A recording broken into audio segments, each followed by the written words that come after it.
วันนี้ลุงวันมาขายตลาดนัดถนนคนเดินวันอาทิตย์อีกตลาดหนึ่งชื่อตลาดรัชดาก็ลุงวันเข้ามาตั้งแต่บ่าย2 โมง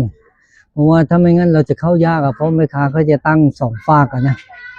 ทำให้เรามาก่อนมันก็ดีได้เปรียบเพราะว่ารถรามันก็ยังไม่มีร้านก็ยังไม่ได้ตั้งแต่วันนี้ร้อนมากอาจารย์ทรทำรงนาวาสวัสดิ์ท่านก็บอกว่าปีนี้จะร้อนเพราะว่ามันเอลนีโญนั่นแหละฤดูเนี้ยมันจะเข้ามิถุนาแล้วแต่ว่าฝนก็ยังไม่ชุกเท่าไหร่นะวันนี้ลุงวันก็มาขายเนี่ยกับแม่บ้านก็ตอนนี้ก็4:10ลุงวันก็ยังไม่ได้ขายเลยผู้คนก็ยังไม่ได้เดินเข้าใจว่าเขาจ